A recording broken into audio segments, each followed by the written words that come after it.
I'm feeling very good about life right now. Yes, I've got my mates around me this morning. I'm loving that.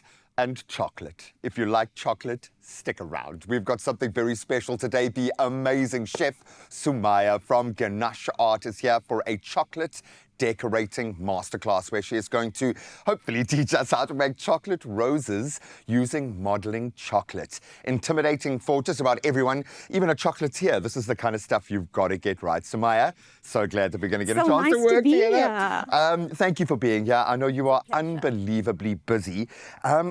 There are so many different ways of approaching this. Even if we go onto Instagram to look at the amazing chocolate artists, I'm going to call you guys, that are creating work, there is so much happening. So maybe we can start with the basics. What are we working with for our base ingredient? What's in that little bag? So in this bag, I've pre-made a paste, you can feel some, of chocolate and glucose. Ooh. So normally chocolate, if it's melted, you'll find that the chocolate would set after a bit. But because we have our special ingredient glucose here, glucose actually stops the crystallization in chocolate happening. So you can see it's nice and pliable and it's stretchy.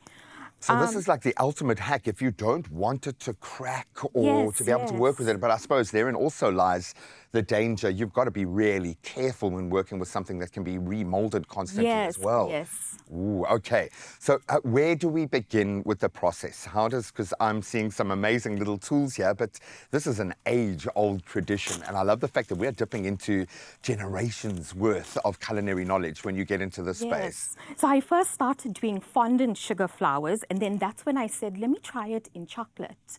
And it's amazing, and it tastes even amazing as well. Do the skills transfer? If you're good with your fondant? It's exactly, I think it's almost the same. It's just that for chocolate, I would rather wear gloves so that I protect my hands from the heat, the chocolate from the heat. Okay. And also you don't want to leave fingerprints because this is so pliable, you can see fingerprints. Exactly. So its greatest weapon also is its greatest danger. You've got to be super careful when working with it. Okay. So what we're going to do is we're going to use a pasta machine to roll out our paste. And because it's nice and pliable, it's easy to go through the roller blades of the pasta machine. And you're going to get it nice and thin. But if we don't have a pasta machine, or you're just too, we want to just be simple. You're just too rustic? Yeah. You can always have some cling wrap or a silicone mat down your paste and then use a silicone, a roller. A non-stick roller, or put another piece of cling wrap on and use your wooden rolling pin and roll it out. You are going to get an arm workout. But that's okay. That's okay. We're burning calories while we do it because the calories are going to come back in at some point. Is this the hack then for not sticking to your material in the same way we use a flour for? Is there something that you can use to not stick, or have you got to just kind of accept that you're playing between the lines, use your cellophane or a plastic wrap or something like that? So what you can do is if you find it's a bit sticky, especially in an area that's a bit humid, then the paste does absorb some moisture because it has glucose in it. So it does attract some moisture. That's how it stays pliable and doesn't go hard like fondant. So what you can do is you can use some icing sugar or some corn flour, and that would help. So if you just dust a little bit on or just put some on your hands, it'll help like for the moisture retention. I love that. Okay, what's next? So I've rolled out the paste with our pasta machine, and now I'm going to use some cutters. So you can use a circular cutter, or if you like, you can use a petal cutter. And I'm going to just cut out some petals. Oh, and half the job's done. And I love that teardrop shape is beautiful. Oh, I love that. Can I create some petals? Oh, definitely. So you can have a try as well. And what I'm going to do is get another piece of paste, and you'll find that my paste, I've got it in a Ziploc bag because the paste does dry out if it's left open for a long amount of time. It can't go forever. Yeah, you've got to be aware. So to protect it from getting hard, we do use, you can use some cling wrap or a bag to seal it. So we'll need roughly, say, about 10 petals for our rose. If you want to just make it like a blossoming rose, a small rose, so 10 will be sufficient. And then we're going to make our bud. So I'm going to give you a piece for the bud. Thank you. And I'm going to take a piece. And simply what we're going to do is we're going to use our palms and roll it into a ball. All right. And you'll see also the heat from your hands give it a nice sheen. That's a tool So in compared to itself. fondant, when you're doing a fondant rose, it's quite matte. So this helps it. And then we're going to use our index finger and we're gently going to roll one side back and forth to give it a cone shape. And then what I like to do when I make a lot of roses is I like to make all my buds first and let that air dry so it's not so pliable if I'm going to put a layer on. It's got a bit of structure. Yes. Okay. So how's that coming along? It's a little bit skinny, but it's a bud. Oh, but it's, you know, with nature, everything's different. So you don't need to, it's not like a molded chocolate. So it's perfect. Yay. So what we're going to do next is you're going to take a petal. All right, I'm going to let you carry on work on this. We're going to take a quick break, but you keep on going. We will return to our chocolate mastery station to see how our beautiful chocolate rose is going. We're doing things slightly differently. Sumaiyah is here. She is a chocolate artist, second to none, and she is opening up a window into a beautiful creative space. Look at that. And then we have our little rosebud, absolutely gorgeous. It's taken us minutes, but there are some tricks to the trade, and we'll continue with this in just a moment. Beautiful. Yay!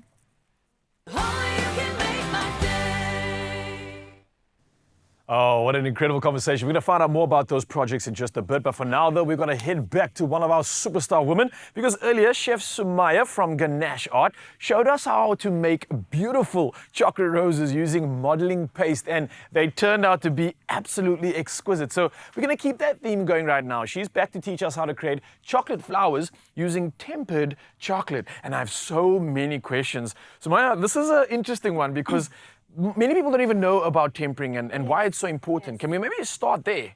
So tempering is essentially the heating of the chocolate, because when you buy it from the store, it's already tempered. So that's why when you break your chocolate, you got a nice snap. It has a nice sheen. It's nice and smooth.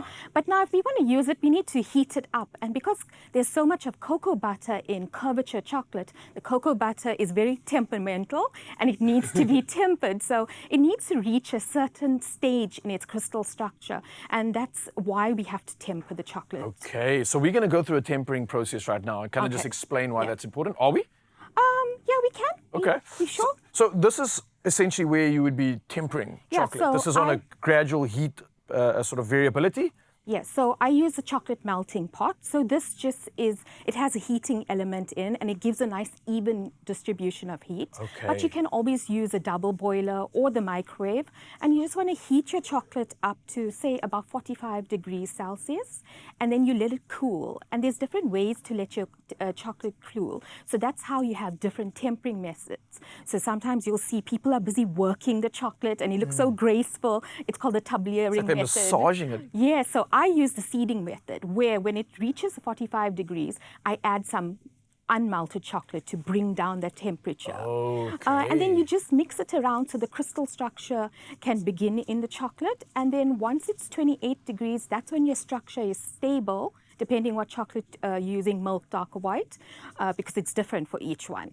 And then you're ready to use it. Amazing. So I see you've got something that you obviously prepared beforehand, but how do we get to that process of what I'm assuming is these beautiful sort of petals that you've created? Yes, how do we get there?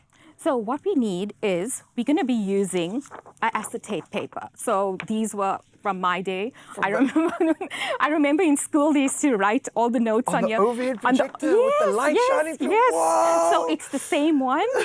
And so cool. I just cut it in half. So I have half the piece and I laid it down towards the edge of our table. Okay. And I'm going to use a paring knife if you want your petals to be like pointy at the end. Like these ones are more pointy, these ones are more rounded. Depending what instrument you use, depends what type of petal you're going to get. That shape and the accents So as well. I'm going to use a palette knife, so a little palette knife.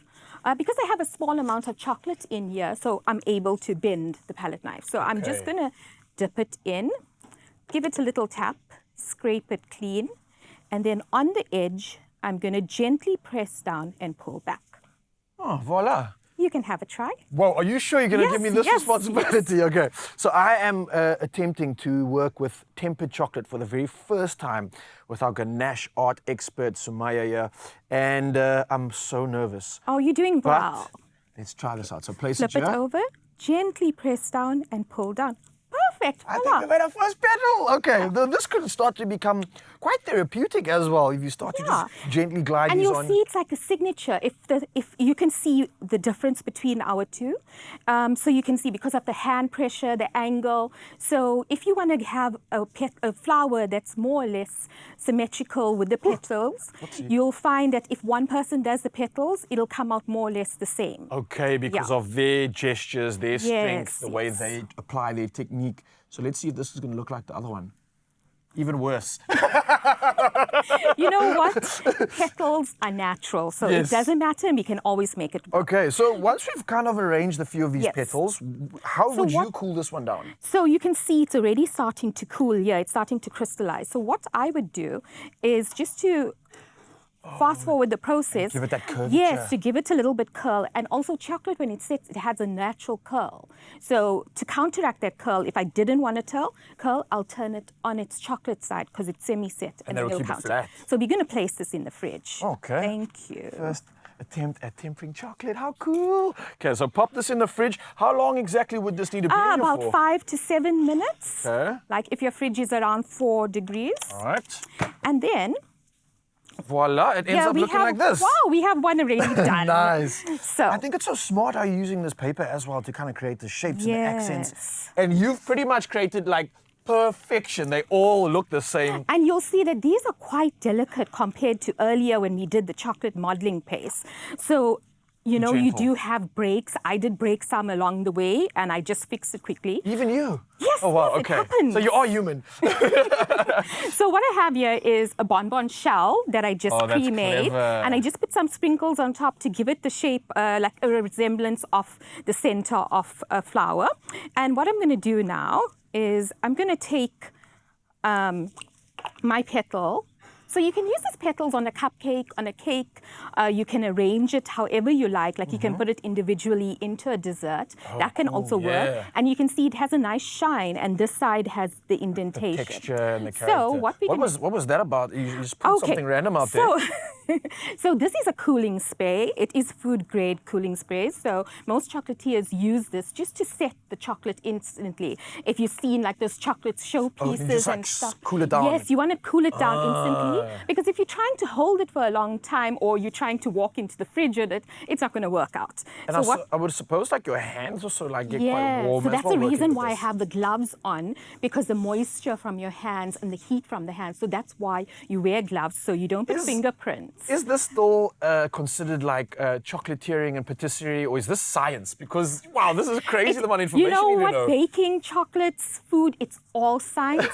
But yes, this would come in the Okay. patisserie element. So let's put this together, because I cannot wait to see how it's what done. I'm going to do is maybe what I can do is just take some chocolate here. So I have some. And then I'm going to use that. I'm going to have my spray ready. And I'm going to stick that down. Because if you didn't spray it down now, I that would have to simply, wait like, for it to set. fall and flop down, Yeah, and it so wouldn't see. keep its... Yeah. Okay, this is smart. So. And again, using the cooling spray, obviously, Mzansi, what's happening right now is the cooling spray is cooling down the melted chocolate that we're kind of using like a glue or an adhesive to create all this, like this array of petals of what is definitely looking like a flower that I would eat any day of the year. Wow, spring officially has sprung. And it's such a, again, and I can't help but not say this is so therapeutic. If you're into like arts and crafts, maybe having fun with the kids, this is a delicate way of putting like a beautiful picture together, and I think this is just exquisite. So while we carry on putting our masterpiece together with Sumaiyah over here, you can find out some more of the inspiration. Go find her online, go see some of the creations that she has at Ganache Art. It is inspiring to say the least. So Sumaiyah, thank you. We're going to touch on the finished product in just a bit, but we got more magic to continue right here on your Feel Good Breakfast Show, and I'm going to try resist not eating this. Wow. Oh, you can make my day.